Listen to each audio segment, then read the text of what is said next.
de la dictadura cívico-militar, responsable de al menos 40.000 víctimas según cifras oficiales. Pero lamentablemente los apremios ilegítimos no han quedado en el pasado. Durante el estallido social de 2019, el INDH registró más de 2.200 denuncias por apremios ilegítimos, 582 denuncias por tortura y 223 por violencia innecesaria. Esto demuestra que erradicar la tortura sigue siendo una tarea pendiente. Queremos que este sea un espacio de memoria, de justicia y de compromiso colectivo con el nunca más. Saludamos también a las organizaciones convocantes, la Mesa de Derechos Humanos para una Vida Digna, el Departamento de Derechos Humanos y de Género del Colegio Médico Regional Santiago, la Comisión de Derechos Humanos del Colegio de Psicólogas y Psicólogos y el Centro de Salud Mental y Derechos Humanos, sí, liderado el Departamento de Derechos Humanos Nacional por el doctor Enrique Morales, acá presente. Tuvo un rol importante en visibilizar y denunciar las violaciones a derechos humanos que ocurrieron en ese momento de nuestro país. Hubo mutilaciones oculares que fueron muy extendidas por organismos del Estado, que en ese momento como colegio médico tuvimos el rol de visibilizar, de también constatar las lesiones. Y también creo que hoy día estamos interpelados a velar por la reparación de esos actos que entiendo dentro del Estado se ha intentado dar atenciones de salud a esas personas, pero siempre con dificultades. Y ese rol del sistema de salud, creo que desde el colegio médico tenemos que ser un actor para defenderlo, esa obligación del sistema de salud de hacerse cargo, en este caso, de las víctimas del estallido social. ¿Ya? Y creo que es muy bueno que en este Día Internacional en apoyo a las víctimas de la tortura que visibilicemos eso, esa tarea pendiente, esa tarea también colectiva con la no repetición y también la responsabilidad de la salud pública de estar a la altura y de participar de esas acciones reparatorias. Bueno, muy buenas tardes a todas y todos. Hoy nos reunimos en torno a una fecha que no debería existir, pero cuya conmemoración es urgente. El Día Internacional en apoyo a las víctimas y sobrevivientes de tortura. Una fecha que no es abstracta, no es lejana, porque hablamos de personas cuya dignidad fue violentada por sistemas que, lejos de proteger, infligieron dolor con la complicidad, el silencio o el olvido. Lamentablemente, la democracia no es garantía alguna de la erradicación de tan brutal crimen. Desde el Colegio de Psicólogas y Psicólogos de Chile, desde nuestro rol como profesionales de la psicología, queremos levantar la voz en este día de memoria, dignidad y solidaridad con quienes han sobrevivido a la tortura. Tenemos el deber ético, político, profesional y humano de acompañar a quienes han sido víctimas y de transformar el dolor en memoria activa. Una memoria que eduque, que sensibilice y que impida la repetición. Desde la psicología reafirmamos nuestro compromiso con la ética del cuidado, la no violencia y el acompañamiento psicosocial integral. Y denunciamos el intento de banalización, negacionismo o silencio institucional ante estas violencias. A las y los sobrevivientes les decimos con fuerza, su testimonio es fundamental. Su testimonio es resistencia y es memoria viva. Su existencia, a pesar de todo, es también un acto político de profunda dignidad. Hoy nos juntamos en esta fecha que es dolorosa, pero a la vez también profundamente significativa, ¿no? Que es el Día Internacional de Apoyo a las Víctimas de Tortura.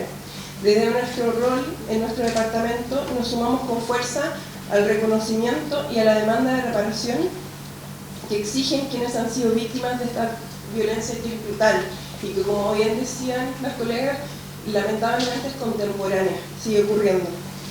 La tortura, definida por organismos internacionales, es todo acto que inflige dolor o sufrimiento grave, físico o mental, ejercido por agentes del Estado o con su consentimiento, y como sabemos constituye una de las más graves violaciones de los derechos humanos.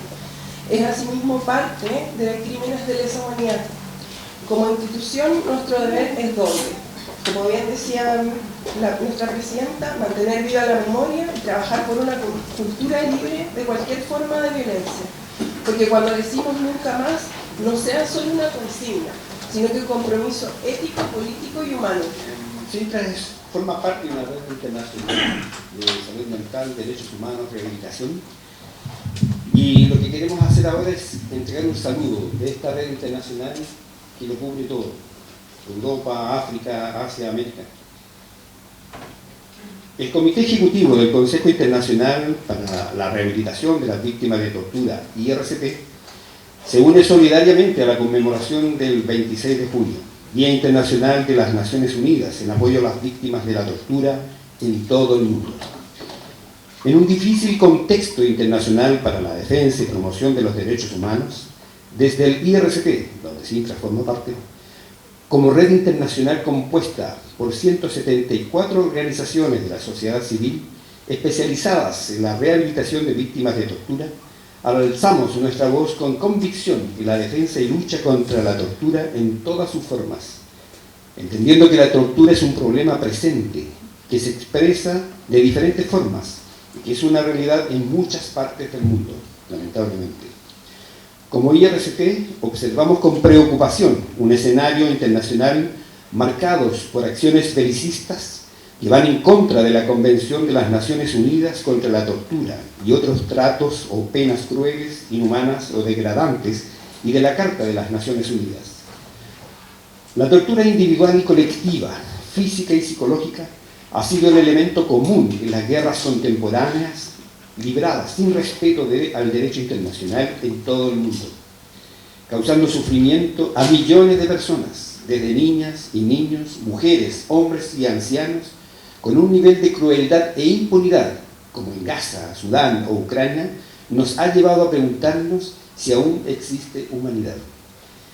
Este contexto de guerra se ve agravado por políticas represivas y discursos antimigrantes que ponen en peligro a la población que huye de las guerras o alza la voz contra ellas, ubicándolas como una amenaza para el comúnmente utilizado término de seguridad nacional.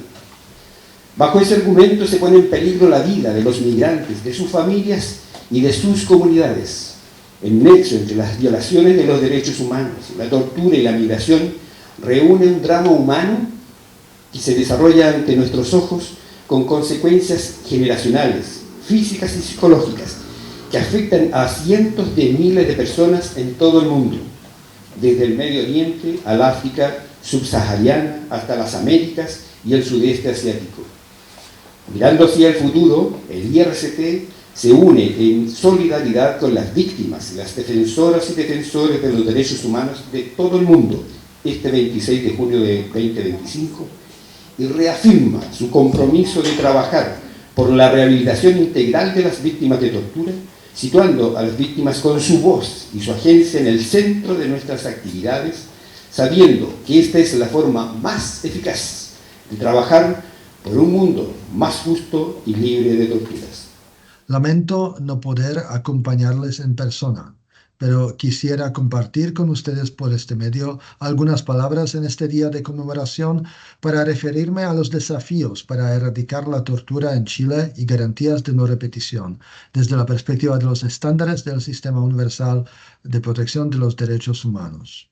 En Chile, la referencia a la tortura implica necesariamente una mirada a los crímenes cometidos en dictadura militar, tal como lo han reconocido distintos órganos de tratado y relatores especiales.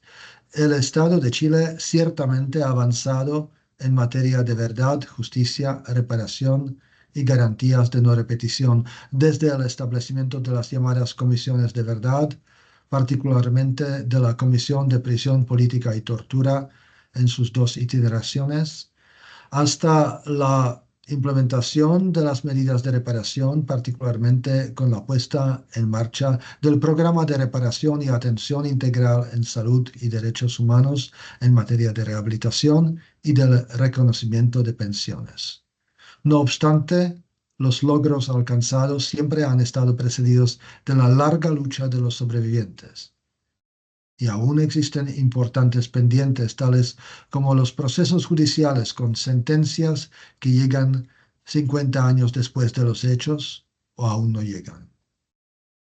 También en materia de reformas institucionales y ordenamiento jurídico cabe destacar los avances, aunque limitados, en la tipificación de los delitos de tortura, así como la ratificación del protocolo facultativo de la Convención contra la Tortura y otros tratos crueles, inhumanos o degradantes, entre otros.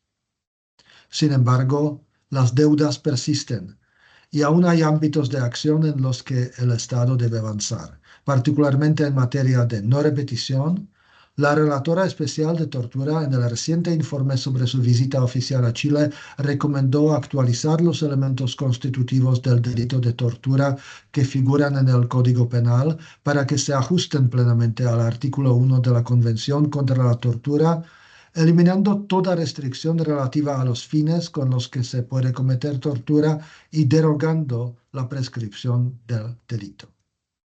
Asimismo, el Comité de Derechos Humanos, órgano del Pacto Internacional de Derechos Civiles y Políticos, ha recomendado a Chile garantizar el derecho a la información y a la verdad y permitir el acceso y hacer público los documentos de la Comisión Nacional sobre Prisión Política y Tortura. Además, entendiendo la importancia de la rendición de cuentas y el juzgamiento de los crímenes de tortura para la no repetición de los hechos, el comité destacó que es preciso agilizar la tramitación y resolución de las causas y juicios históricos pendientes por las violaciones de derechos humanos, como torturas y otros malos tratos cometidas durante la dictadura militar, para lo cual es absolutamente necesaria la asignación de recursos suficientes. Pero hablar de tortura en Chile y de su prevención implica también hacer referencia a los más recientes y lamentables hechos de tortura y malos tratos cometidos en el marco del denominado estallido social.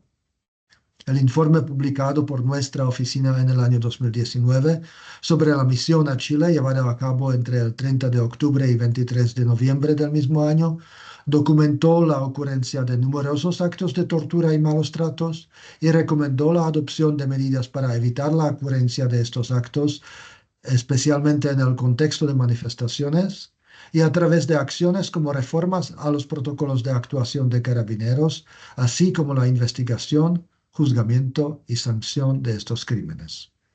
Respecto de los hechos ocurridos en el contexto de las protestas del año 2019, la relatora especial sobre la tortura reiteró la importancia de adoptar medidas para que el uso de la fuerza en la aplicación de la ley cumpla en todo momento las reglas y normas internacionales.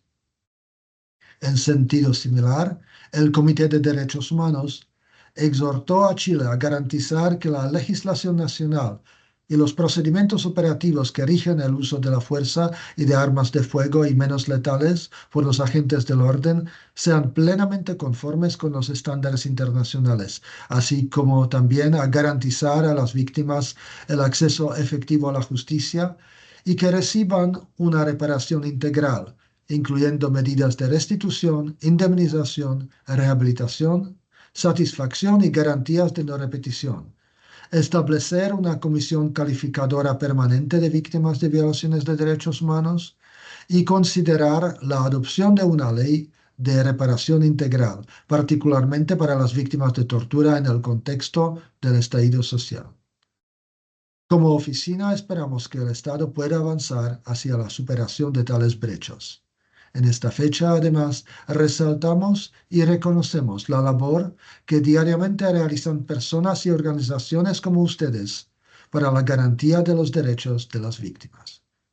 Nuestra oficina seguirá trabajando para avanzar en una cultura de respeto de los derechos de todas las personas y en todas las circunstancias. A ver, yo creo que siempre es bueno hablar desde donde uno mira estos temas y también cómo ha llegado a ello.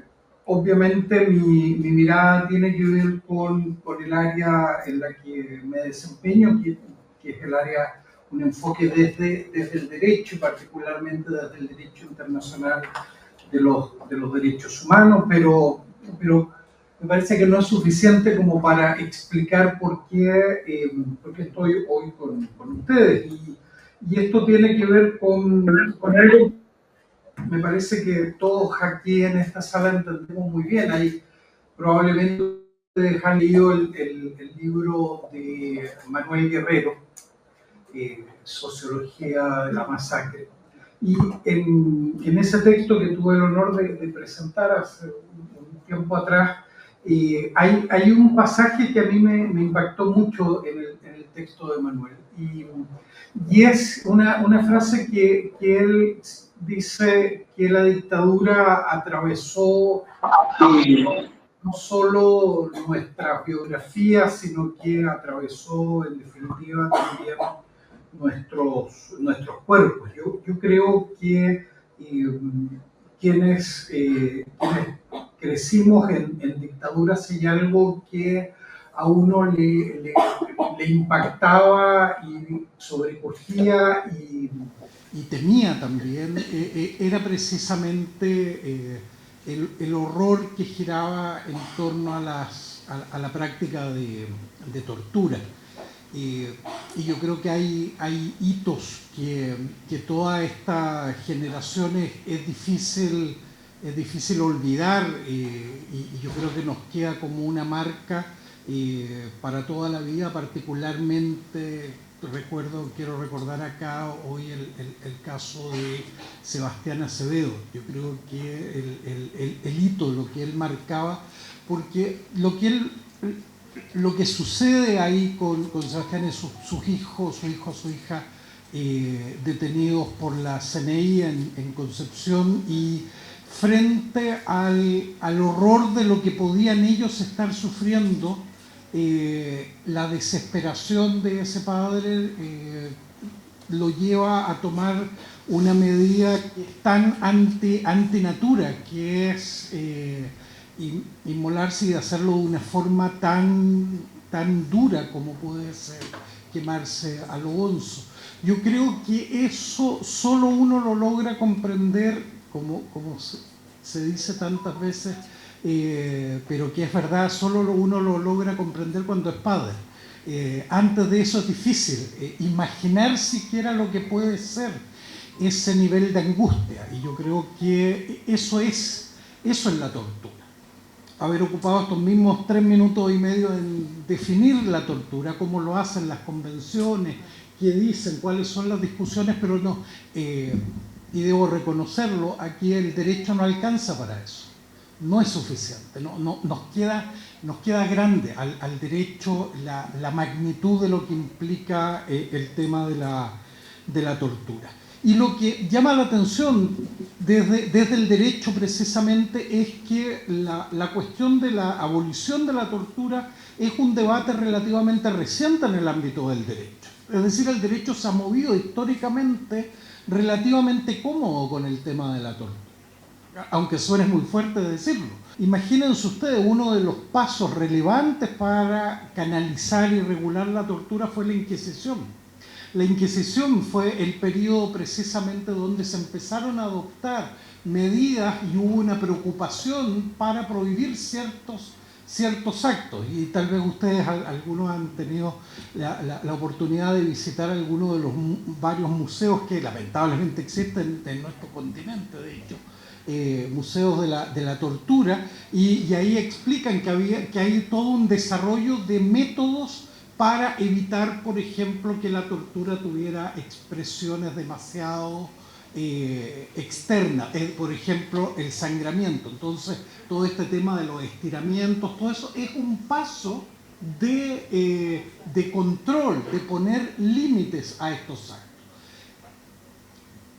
Y uno diría, ¿por qué esto entonces es relevante? Porque es un triunfo entonces en esa historia la discusión de la abolición. Es un triunfo que los instrumentos internacionales lo contemplen como una violación precisamente de derechos humanos. El gran problema en eso es que lo que no es un triunfo es que seguimos hoy día, en el siglo XXI, seguimos hablando de tortura y seguimos, como usted muy bien lo señalaba, seguimos hablando desde un problema del presente. Y eso me trae un poco a Chile. Chile tiene un problema serio con la tortura. en su historia. Tenemos práctica de tortura antes de la dictadura. El problema es que se le aplicaba a otros, ¿verdad? Se le aplicaba al delincuente, se le aplicaba a quien se le quería extraer una confesión en un juicio. Por lo tanto, era relativamente lejano. Pero el know-how, el saber torturar, estaba instalado en Chile. El 13 de septiembre, eso lo logró determinar claramente el informe de la Comisión Walech. El 13 de septiembre había una práctica sistemática de tortura en el año 73 en todo el país. Y eso no se logró en 2 días. Era porque simplemente lo que se hizo ahí fue ampliar la aplicación de tortura a quienes normalmente no se les torturaba, pero la tortura existía. Y por supuesto condenamos y se luchó porque esa práctica sistemática, generalizada de tortura terminara. Eso significaba que estuviéramos ante un hecho desconocido. El gran problema es lo que vino, yo diría, en términos de reproche histórico como país. El gran problema es al término de la dictadura. El gran reproche es que la práctica de tortura continúa. Lo que pasa es que se le volvió a aplicar a los que se le aplicaba antes del 73, antes del golpe. Y se sigue practicando hasta el día de hoy. Y lo han dicho así los organismos internacionales, Jan Yarab lo señalaba. Tanto es ese problema que tenemos con la tortura en este país, que yo he hecho este ejercicio en la universidad, una de las medidas más obvias que uno piensa que se debe adoptar cuando se quiere prohibir la tortura es establecer un tipo penal que la prohíba. Eso normalmente a los estudiantes de tercer año de Derecho les toma entre 30 y 45 segundos decir que esa es una de las primeras medidas que se debe adoptar.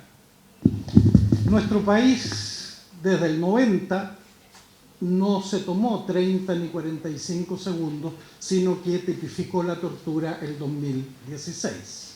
Eso en el marco de un gobierno que ha dicho que los derechos humanos son su centro. Imagínense si llega a gobernar alguien que no lo tenga como centro. Bueno, para ir cerrando en esta primera aproximación, quiero plantearles entonces algunos de los desafíos que tenemos hoy, digamos, actuales en materia de tortura. Uno es normativo. Tenemos un problema en la forma que está tipificada la tortura, eso lo ha dicho el Comité de Derechos Humanos. Hay ciertas cuestiones que nos están quedando fuera, incluso para cumplir con los mínimos en materia de prohibición de la tortura. Estamos teniendo problemas, y aquí es un tema en el que tenemos que dialogar, el derecho y el ámbito de la salud. Tenemos problemas en la aplicación del protocolo de Estambul. Estamos teniendo problemas en la aplicación del protocolo. Estamos teniendo serios problemas, y el INDH presentó un libro el año pasado en la forma en la que los tribunales están aplicando la normativa en materia de tortura. Están siendo cada vez increíblemente más reticentes a condenar por práctica de tortura y buscando resquicios que entrega la propia ley para, por ejemplo, señalar que no se ha probado la intención de la tortura o no se ha probado el sufrimiento. Y ahí temas como los peritajes y otros pasan a ser un elemento extraordinariamente relevante. Es decir, tenemos problemas normativos, tenemos problemas de implementación de esa normativa, tenemos problemas en la protección cuando esa normativa impide que ocurran los actos, se producen, y tenemos que investigar y castigar. Y además tenemos problemas con el listado de medidas de reparación integral cuando se producen actos de tortura. Y aquí tenemos uno que es muy serio, y aquí se ha señalado, lo señalaba propio Jan Yarab, tenemos un problema claro y clave porque aquí hay una promesa incumplida, ¿verdad?, política de reparación integral respecto de las víctimas del estallido social o la revuelta popular del 2019-2020. Aquí se prometió, incluso el presidente de la República puso una fecha, que en marzo del 2023 íbamos a tener una política integral de reparación. Se la hemos exigido a todos, ministras y ministros de Justicia y Derechos Humanos. Hasta ahora no hay y se ha descartado que vaya a haber en este gobierno. Entonces, la pregunta para lo que viene es un tremendo signo de interrogación y yo diría de cierta, más que genuina aprehensión. ¿Y qué es lo que viene entonces? ¿Qué es lo que viene a partir de marzo del próximo año? ¿Y qué vamos a hacer aquí, los que estamos interesados en este tema, a partir de marzo del próximo año? Cuando se dice que tenemos candidatos que dicen que hay que indultar. Acuérdense, en la elección, porque todavía no tenemos los programas de esta, pero había un candidato que quería volver a restaurar la Operación Cóndor, coordinar a las policías para la persecución de las personas de izquierda.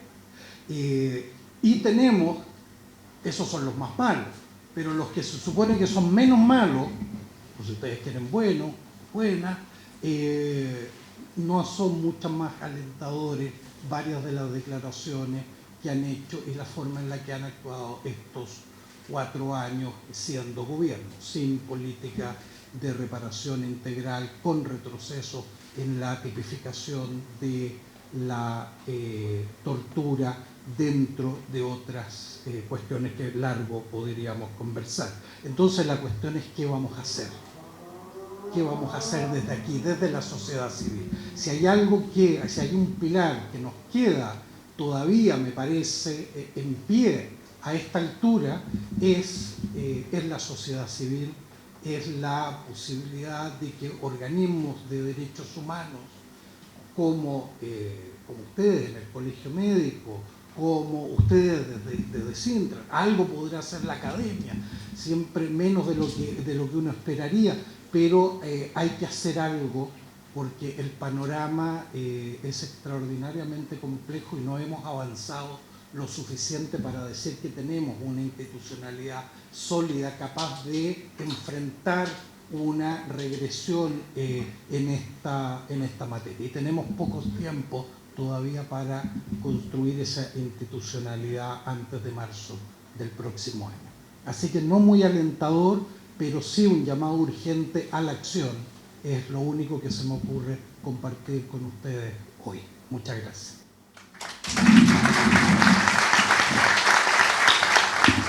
Bueno, si el profesor no fue alentador, probablemente yo sea aún más desalentadora, digamos. O sea, no veo, lamentablemente no veo un escenario, y permítanme recordarles que no hay un solo candidato a estas alturas de lo que se llama progresismo que haya dicho que el tema de los derechos humanos tiene algún interés para ellos durante toda esta tan reñida campaña, en donde probablemente lo que está más en disputa es si Cuba o Venezuela o qué, digamos, mientras el mundo está a punto de estallar. Entonces tenemos candidatos supuestamente progresistas y comprometidos con los derechos humanos, pero que a estas alturas huyen de la expresión como si tuviera peste. Y creo que eso es una señal muy peligrosa, ¿no? No están queriendo agitar el avispero, en fin, pero hay algo muy grave aquí, y en ese sentido le reconozco desde ya un gran valor a la senadora Campillay, que ha tenido la entereza de dejar meridianamente claro que ella no ha visto quien haya dicho una sola palabra sobre la materia, y me parece muy bien porque despierta a todos aquellos que no le han ido a pedir a sus candidatos, siendo personas que están involucradas políticamente en esas candidaturas, no les han ido a pedir a sus candidatos que efectivamente se pronuncien y digan qué es lo que van a hacer. Porque lo que tenemos por delante realmente es un escenario regresivo, con un país que está dispuesto a cambiar libertades por orden. Eso es lo que está pasando. Entonces, para que tengamos claro el contexto, empecemos a caminar, propongo que caminemos de acá para atrás, digamos, ¿no?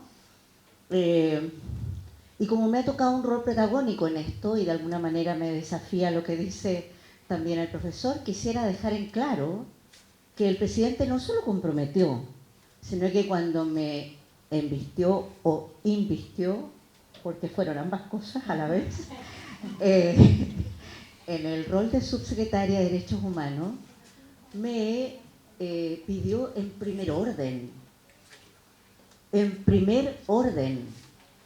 que yo me preocupara de instalar un sistema que permitiera hacer un levantamiento de la información respecto al estallido social y que derivara en un plazo máximo de 1 año en un informe que permitiera hacer lo que antes le habíamos propuesto, que hiciera una comisión de verdad. Al cabo de 1 año, le fue entregado en tiempo y forma ese levantamiento, que fue parte de un trabajo que realizamos a lo largo de todo el territorio nacional, haciendo reuniones con las personas que habían sido agraviadas durante el estallido social. Se hizo categorizaciones, se hizo segmentación por edades, por territorios, características, etcétera, etcétera. En medio nos conocimos algunos, hasta el día de hoy seguimos caminando juntos, pero se entrega este informe, y este informe, que teóricamente los únicos pasos que tenía que cumplir de ahí en más era ir a un comité interministerial para que luego el presidente hiciera el respectivo decreto de inicio de un proceso de comisión de verdad. Bueno, pues no pasó nada. Bueno, por supuesto yo fui sacada del puesto en marzo de 2023, digamos, o sea, así que alcancé a cumplir también con la segunda prioridad, que era instalar el Plan Nacional de Búsqueda. Plan Nacional de Búsqueda que al cabo de ese año debía tener una dotación presupuestaria y ser ley de la República, para que efectivamente garantizáramos que ese Plan Nacional de Búsqueda no iba a ser sacado de una plumada una vez que cambiara el mandato, y eventualmente en esto de ir y venir de derechas a izquierdas termináramos con un gobierno de derecha, como hoy es muy previsible. Y he sido una dirigente que ha representado a los prisioneros políticos. Le dije, presidente, yo encantada cumplo estos mandatos, pero ¿qué le digo a los viejos que llevan 50 años esperando? Los prisioneros políticos tienen montones de demandas pendientes. Me dice, no te preocupes, yo me voy a hacer cargo. Y aquí estamos. No hay resolución de los temas pendientes de los prisioneros políticos. No hay una mesa o una comisión de verdad para las víctimas del estallido social, que era la primera prioridad, y tampoco tenemos el Plan Nacional de Búsqueda convertido en una ley de la República. Lo cual, evidentemente, como decían las abuelas, que siempre fueron más sabias que todos nosotros, obras son amores, ¿no? Y cuando uno solo hace declamativo, si al final no aterriza y no cumple, entonces esta es la hora de cobrar. Y es la hora de decir, esto no se ha hecho. No se ha hecho. Y si hay una fecha que sirve para esto, es esta, ¿no? Podemos decir perfectamente que a este paso, que a menos de 1 año, a meses de que concluya este gobierno, evidentemente hay una deuda monumental. Nadie ha tenido la entereza moral de decir, perdón, no hemos cumplido, vamos a hacer todo lo que podamos de aquí a que concluya este periodo. Nadie ha dicho una palabra, y ni siquiera se ha incorporado en los discursos de las distintas candidaturas. Entonces, sigamos caminando para atrás. Nos vamos a pegar un salto grande en el tiempo, pero ya señaló el profesor Nach que Chile tipifica la tortura en 2016. Perfecto, maravilloso. La tipificó mal para variar, pero la tipificó al menos. ¿Ya? El tema es que ustedes deben tener presente que la Comisión Valech entrega su informe, concluye sus tareas en 2004. Entonces, entre 2004 y 2016 hay más de una década en la que ni siquiera el informe Valech le dio al Estado de Chile y sus sucesivos gobiernos para tipificar el delito de tortura.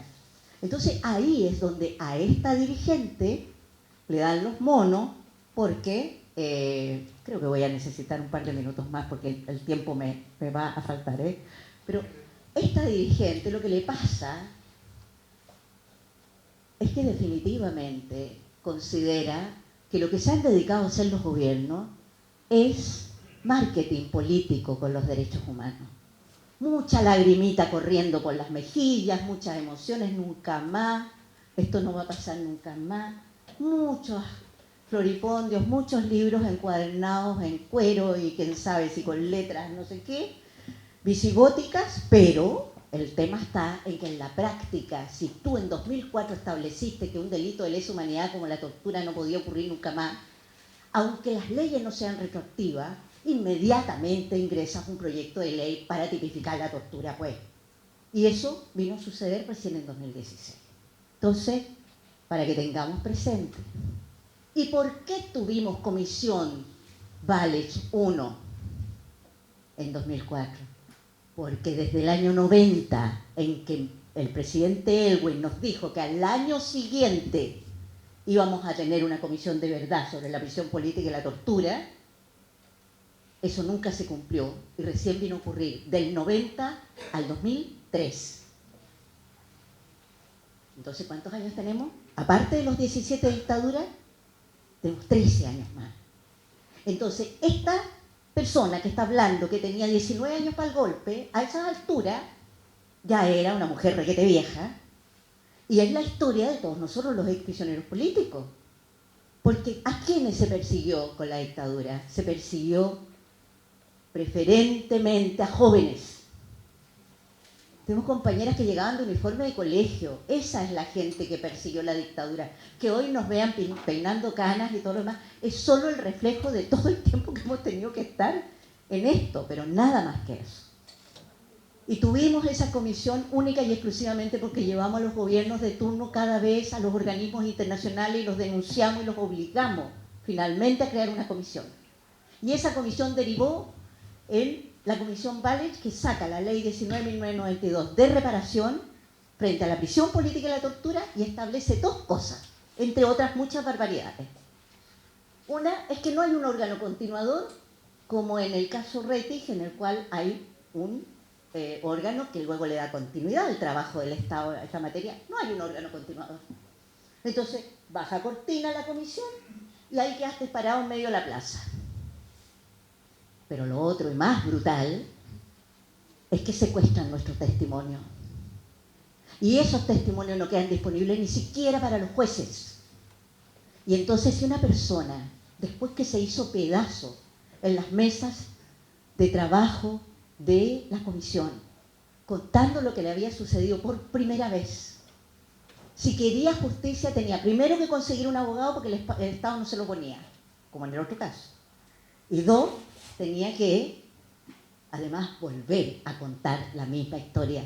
En materia de prisión política y tortura, volver a contar la misma historia es volver a traer todos los demonios de nuevo.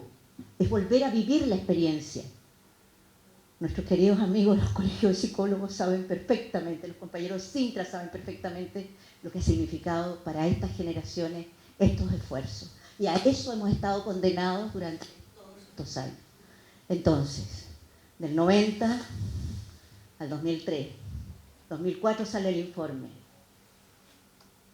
Secuestro de nuestros testimonios y no hay comisión, no hay órgano continuador. Por decir una cosa, a los exonerados los obligan a elegir entre si fueron presos, con qué manos fueron presos, con qué manos fueron exonerados, en fin, una cantidad de barbaridades que hasta el día de hoy no se resuelven. Hay una deuda monumental en materia de prisión política y tortura. Y lo que es peor y más lamentable es que encima se jugó al chantaje con nosotros, porque se nos dijo en los primeros años, los primeros 2 años, bueno, si ustedes quieren que nos olvidemos de los detenidos desaparecidos y de los ejecutados políticos, los pongamos a ustedes primero en la fila, entonces, bueno, lo hacemos. ¿Cómo íbamos a querer nosotros que a nuestros hermanos, a nuestros compañeros que vimos morir, que vimos desaparecer, los pusiéramos al lado por ponernos a nosotros primero. Segunda cosa, si los calificamos a ustedes, entonces lo que va a pasar es que los militares se van a salir de los cuarteles, se acaba el proceso democrático. Segundo chantaje. Así fue. Y la tercera cosa fue más miserable todavía, porque fue, pero si sobreviviste, ten una vida, sigue adelante, déjate de ser rencoroso, perdona y sigue. Hace unos días atrás, una persona que es un ex izquierdista, que hoy es miembro del Consejo Consultivo del Instituto Nacional de Derechos Humanos, decía que la democracia no avanzaba porque nosotros no habíamos sido capaces de perdonar.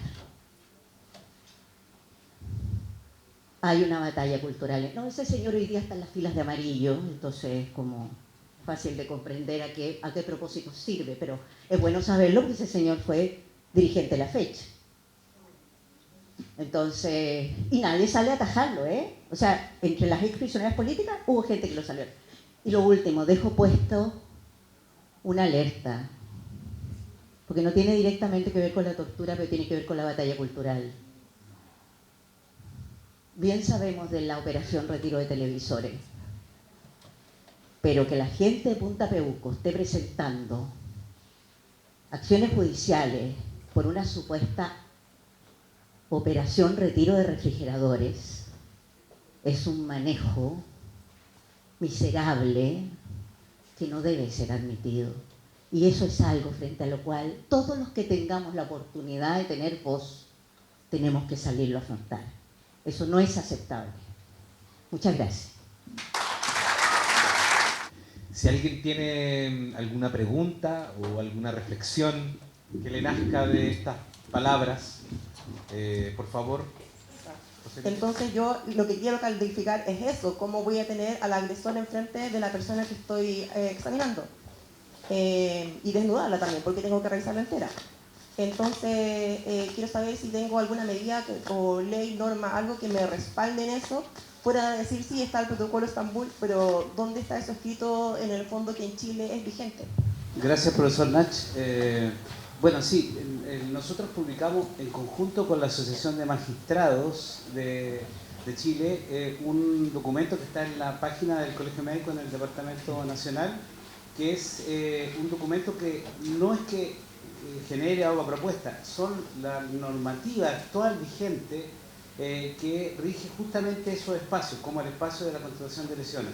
Entonces hay un documento que pueden acceder, tiene incluso un póster que se puede pegar en los centros servicios de urgencia, y a la vez un documento que explica cada uno de los puntos que van en el sentido que la actual legislación protege a las personas que acuden a hacer constataciones de lesiones. Yo diría que eso es muy relevante porque ahí está la normativa, pero también quisiera apelar, creo que la doctora Busto apunta en el centro de este tema, porque estamos hablando de la tortura, el trato con humanos de antes, en un espacio del Colegio Médico. También decir que hay otro hecho que nos sucede lamentablemente, que los médicos perdemos fortaleza cuando dejamos que un espacio clínico, como es un box de atención, sea invadido por personas que no pertenecen al ámbito clínico. Y esa falta de empoderamiento solo ocurre en ese espacio, cuando viene una persona, ya sea de investigaciones, de carabineros o de gendarmería, que llegan a estos lugares y que de alguna manera permitimos sacarle la ropa, por ejemplo, a una persona delante de un funcionario que no es clínico. Entonces creo que hay que ganar ese espacio, empoderarse como profesionales de la salud en cualquiera de los espacios, porque ese es un espacio clínico en el cual solo deben haber personas que intervengan en esa misma línea. Entonces, apelar a lo mismo, no se le ocurriría llamar, no sé, al guardia del consultorio para examinar a una persona, no, llama a otro funcionario por si necesita ayuda, si cree que está en peligro su propia seguridad, llama a una enfermera, a otro médico, a otro colega, y creo que esto hay que discutirlo en el centro, basado en eso. Yo lo invito. No solo está disponible en la página del colegio este documento, que fue publicado en enero de 2020, sino también un curso para efectuar constataciones de lesiones en el marco de los derechos humanos, y en la cual intervienen distintas personas, incluso algunos profesionales del servicio médico legal, y que también está disponible de manera gratuita. Son 10 cápsulas de entre 10 y 12 minutos, y también lo pueden descargar para ver, porque es lo valioso que podemos hacer, porque estamos en este espacio. Y yo quisiera resaltar mucho este elemento. Yo creo que desde el Colegio Médico, de los profesionales de la salud, un gran déficit que tiene en la lucha contra la tortura es que los informes de contratación de lesiones, los protocolos de Estambul, tanto médicos como psicológicos, adolecen de muchas deficiencias, tienen muchas deficiencias, digamos, que hacen que sea muy difícil también la lucha a nivel legal al respecto. Creo que ahí hay un déficit tremendo que no se ha podido llevar, digamos, o solucionar en este periodo. Han habido intentos, nosotros hemos participado en algunas mesas con el Ministerio de Salud, como Colegio Médico, como Departamento de Derechos Humanos, pero no hemos podido finalmente que se genere un nuevo sistema de contratación de lesiones, porque ahí hay un punto muy débil que favorece la vulneración de derechos humanos, que favorece la impunidad finalmente. Y ahí hay que hacer un trabajo como colega. Yo creo que ahí hay un elemento de capacitación, de educación, de trabajo. Y solo quisiera decir, como para que nos animamos, alguien me hizo un comentario que me parece muy relevante a propósito del trabajo de la Comisión de Verdad que hicimos en el Colegio Médico.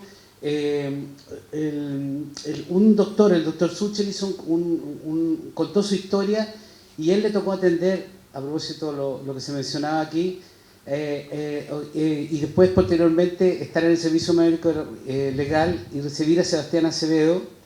Y él hizo, el doctor Juan Suchel, una cosa muy significativa, estando en plena dictadura, en las condiciones que estaban. Él, cuando llena el certificado de defunción, pone que la causa de muerte fue inmolación. Y obviamente le significó el puesto, lo exoneraron del servicio médico legal, pero relata un hecho muy puntual, que desde un lugar específico de la atención de salud, algo puede ser un gesto muy relevante, porque él no puso suicidio, digamos, que era lo que evidentemente fue presionado para ello, y por eso fue exonerado, pero se atrevió a un hecho concreto. Y es lo que nos falta a veces como espacio, como médicos, para hacer y pensar de que, bueno, son tiempos difíciles para los derechos humanos, decimos muy repetidamente algunos, pero alguien me recordaba, hubieron tiempos mucho más difíciles para trabajar en derechos humanos y la gente lo hizo igual y se atrevió. Así que aún tenemos espacio para trabajar por los derechos humanos. Gracias. Nosotros no tenemos una institucionalidad de derechos humanos potente en este país, ni estatal. El INDH no es una institución potente, digamos, importante, pero tampoco en la sociedad civil, y eso le hace la vida más fácil a quienes violan las obligaciones en materia de derechos humanos. Si no tenemos la capacidad de la rendición de cuentas desde la sociedad civil, ser capaces de hacer rendir cuentas. Todo lo que señalaba Jan Yarab tiene sentido en la medida que la sociedad civil interna de cada Estado puede tomar eso que sucede en el ámbito internacional y transformarlo en política en el ámbito interno. Aquí tenemos que, en definitiva, hacer política, hacer esa política grande, esa política con P mayúscula, digamos, esa búsqueda permanente del bien común. Eso es el ejercicio, pero para eso se requiere organización, se requiere capacidad de movilización y se requiere convicción que de alguna manera uno echa de menos en este país. Yo quiero cerrar leyendo algo que a mí me parece que es muy decidor, que es hace más de 200 años, el 21 de mayo de 1813 en Argentina, prohibieron junto con la esclavitud la tortura. Nosotros en esa época prohibimos la esclavitud, pero no nos pronunciamos de la tortura. En Argentina sí lo hicieron. Y hay una forma en la que cierra la asamblea en esa época que yo creo que ese es el espíritu que tenemos que volver a retomar. Y se los leo textual, tal como se aprobó en ese minuto. Dice: 21 de mayo de 1813. La Asamblea General ordena la prohibición del detestable uso de los tormentos adoptados por una tirana legislación para el esclarecimiento de la verdad e investigación de los crímenes, en cuya virtud serán inutilizados en la Plaza Mayor por mano del verdugo antes del feliz día 25 de mayo los instrumentos destinados a este efecto, cierre comillas. Ese era el compromiso que había hace 200 años. Esto no puede seguir pasando. 200 años después todavía tenemos que encontrar a alguien que haga el rol de ese verdugo, no del que infringe el sufrimiento, sino que el que inutiliza los instrumentos que sirven para la tortura. Sigamos buscándolo y tengamos convicción de que eso es posible. Gracias.